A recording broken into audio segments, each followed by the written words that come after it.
Dre, What up? I got something to say.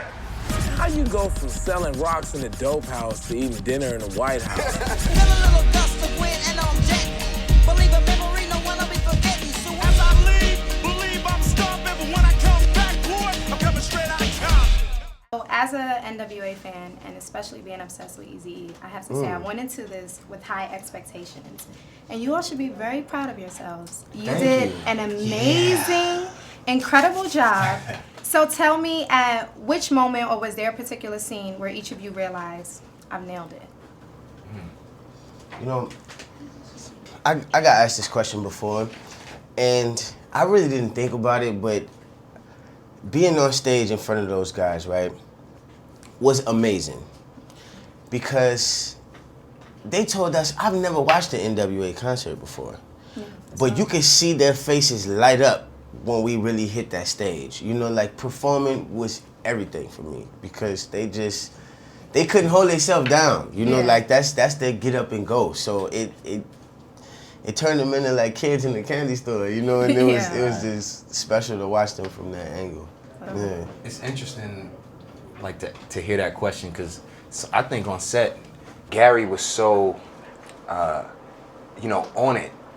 He was so on it with this film. He was on every single moment, you know, and he pushed us so hard that sometimes I didn't think we nailed it. Like, you know, so I think nailing it, a lot of it is hearing it from, you know, you, or hearing it from everybody who's seen it, to know that it touched them or moved them in some way, just a small way. That's all we need, and that feels good. And O'Shea, you were your dad. Like, it was crazy. At certain points, it was like, that is cute right there. How was portraying your father, like, how was he with you? How was it different opposed to, like, times when you've been on tour with him or, like, from a music side?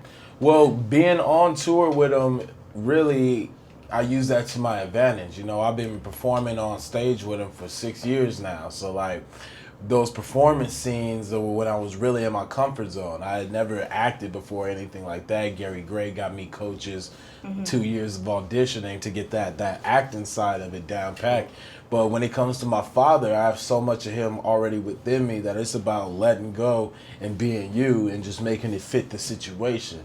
And so, you know, after the first 2 weeks, I got those, you know, those nervous jitters out the way, and I got the ball rolling. Yeah, and you can tell it clearly was shown throughout the film. So another reason why I really liked the film, besides your performance, was the relevance for today. The police brutality, and let's call it for what it is, the blatant murder of black people. I'm not going to say people of color, I'm going to say black people. So talk about how was it filming those scenes, and did you feel any anger that was relevant to what we're going through today? You know, like you said, Gary was on it. So yeah, you could feel it. You know, you could feel the tension because you want that to transfer over. Because you don't want to make it seem like, oh, this is something that we're just going to kick the bucket on and make it seem like it's nothing. It's not nothing. It's, you know, it's supposed to make you mad. It's supposed to feel like that because there's no happiness in that. You know, like if you're a cop, you should protect and serve, and, you know, if they did something wrong, you take them to jail. But other than that, you know, everything else needs to be addressed properly. So the police are supposed to work for the citizens. That's It's right. supposed to be a service like the firefighters, you know, and I think we lost sight of that somewhere.